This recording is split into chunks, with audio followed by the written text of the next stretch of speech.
তো এভরিওয়ান, তোমাদের একটা জিনিস দেখাই। আমার পাপা খাটের ওপরে বসে বসে পুজো দিচ্ছে, আর আমি পেছন থেকে রেকর্ড করব, ও সেটা বুঝতেও পারবে না। তোমরাও দেখো কি মন্ত্র পড়ছে।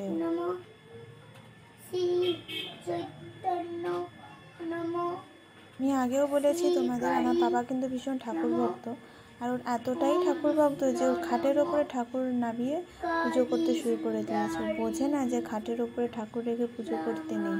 তো দেখো, ও কিন্তু সবার নামে নামে পুজো দিচ্ছে। আবার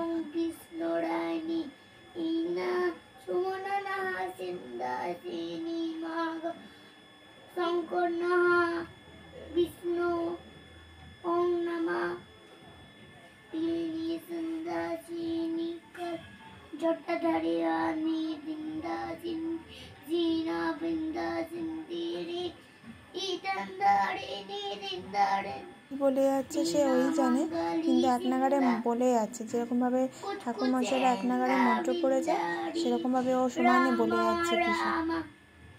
এখনও জানে না যে আমি পেছন থেকে ওই মন্ত্র পড়া পুজো করা রেকর্ড করছি। ওকে যে ডাকবো পুরো চমকে উঠবে। সরস্বতী ঠাকুরকে বসিয়ে ও সব ঠাকুরের নাম বলে ফেলবে। যতগুলো ঠাকুরের নাম মনে পড়ছে এখন, সব ঠাকুরের নাম বলে পুজো দিচ্ছে।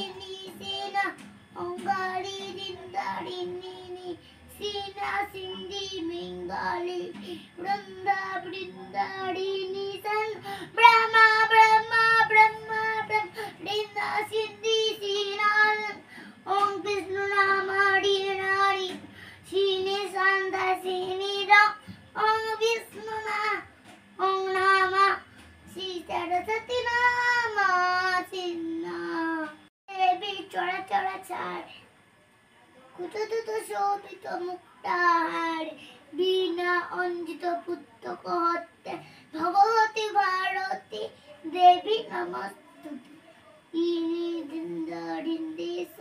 কি পূজা করলি? কি ঠাকুর? কোন ঠাকুর পুজো করলি? হ্যাঁ, সরস্বতী ঠাকুর পুজো হচ্ছে খাটের ওপরে রেখে ঠাকুরকে। কি করবো? কি করবি আর? হ্যাঁ, প্যান্ডেল তো করতেও দেবে না দাদু। আমার সব আবার এসে ভাঙবে। প্যান্ডেল করতে দেবে না, তাই খাটের উপরে পুজো করছিস? চল এবার খেতে চল।